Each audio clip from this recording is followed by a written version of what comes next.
Thank you so much. Thank you very much. It's so good to be here with all of you today. We have a fantastic show coming up, and I'm sorry, it's been a long day. We have a fantastic show coming up with fantastic guests, including the not-so-famous Dr. Wang. Our musical guest for tonight is Unemployment. He's like Bono or Madonna, doesn't have a real last name, and everyone's kind of tired of them, but he's here, so let's give it up. I've got no food, my dude, no money for my honey, no job for my friend Bob, and now I'm unemployed. Alright, Northern America minus Canada. In recent news, President Trump has backed out of the Iran nuclear deal. A deal which limits the amount of uranium Iran can have as well as the amount of nuclear research and development it can conduct.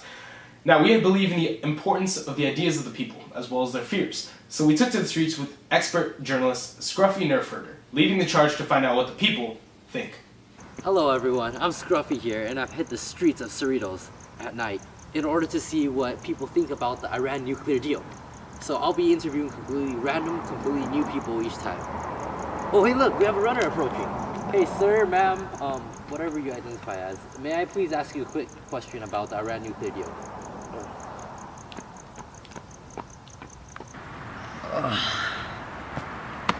Oh boy. That was a long night. I think I fell asleep after interviewing the last guy that rejected me. Well, let's hit the road today and see what we can find. Hey kid, do you have a moment to answer a quick question for me? Yeah, sure. I'm playing a game, but I can talk. Alright, just real quick, how old are you? Turning 13 tomorrow. 13 tomorrow. Well, happy early birthday. Thank you. Well, quick question, do you know what the Iran nuclear crisis is? And also, can you provide us on some info on what's going on and your opinion about it? Yeah, sure. In 2015, Iran struck a deal with 6 world powers, I believe. This was Iran's attempt to make nuclear weapons, so they wanted to prevent it. And in the accord, Iran agreed to its sensitive nuclear activities and allow international inspectors to keep them in check.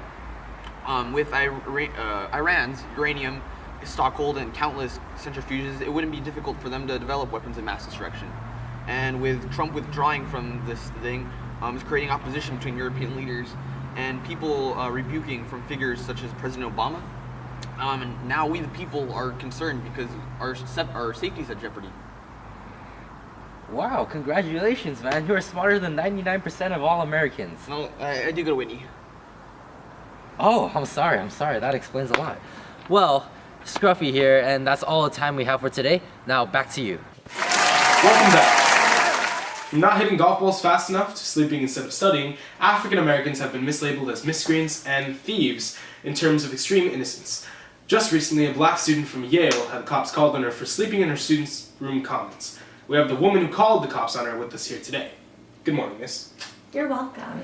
My heterosexual boyfriend told me not to do this interview, but I think that it's an amazing platform to really educate the lost sea of liberals that you call an audience. That's you. I see. Well, miss, please enlighten our liberal minds as to why you thought it was appropriate to call the police on a sleeping woman. Well, first of all, I'm glad that you said she was a woman. With you liberals, I just don't know sometimes. You have 58 different options for sexual orientation on Facebook. It's just not right. I mean, you know the difference between male and female anatomy, don't you? Well, of course I do. Why do you think it was important to call the police and file a report on this woman who was sleeping? She was in the Commons, but she wasn't studying. She was sleeping. If you have a bed, you sleep in your bed. So you called the cops on her for not sleeping in her bed? Well, not only that, but I mean... You do realize that the woman you called the police on was literally in the most harmless state possible, right? But you don't understand. She is probably dreaming about being a threat to my well-being. And she's probably a Hillary Clinton supporter. I mean, she's probably trying to get the president impeached, the man who has protected and saved America from its Democrats. Excuse me, did you just say Democrats? Oh, well, yes. Your party would rather allow a possible conspirator to roam the halls of an Ivy League school that provides professional education for the social elite, rather than having her investigated for trying to make America not great again. Oh my God. Are you sleeping? This This is not okay. 911, I have a complaint. This man is. Ow!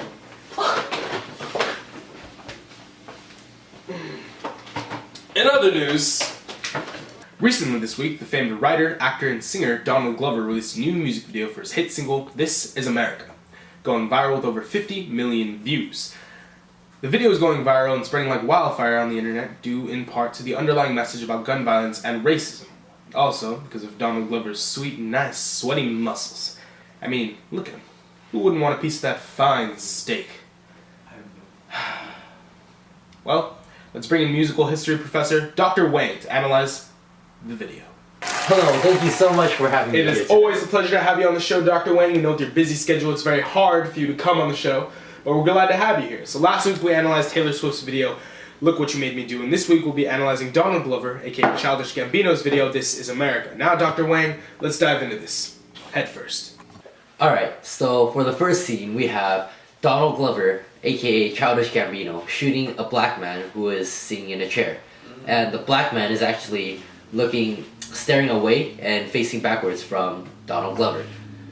But the stance that Glover takes while firing the gun is actually very reminiscent of Jim Crow, during the enactment of the Jim Crow laws during the 19th century. Wow, I never noticed that. I mean, every time I watch the music video, I just can't help myself from looking at Glover's sweet, shirtless bod. And believe me, I've watched the video countless of times, and sometimes even at night, and I never noticed that. Okay. Alright, well, I mean, it's something that can easily be looked over, so it's all good.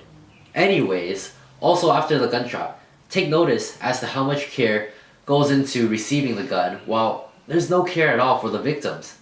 Must be saying a lot about the current gun situation these days.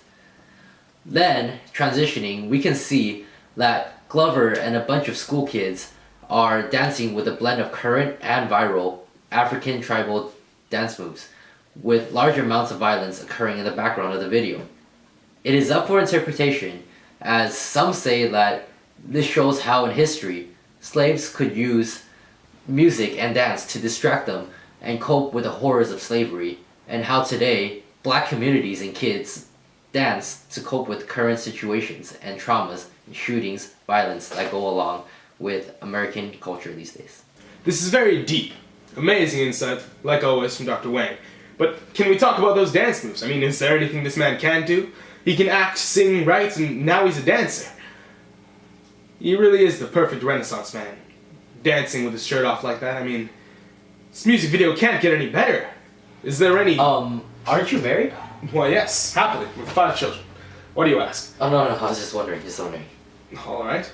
Well, thank you very much, Dr. Wang. We know it's been a long, long evening, but that's all we have for the show today, so on to the joke segment. Hi, sorry, I didn't see you there. I guess you're just as invisible as Mitch McConnell. Anyway, welcome to the Daily Joke segment with Andrew Chang. And today I have a story to tell. Once, me and my best buddy, let's call him Eric Jeans. Me and Eric Jeans were on our $1 million yacht in the middle of the Arabian Sea.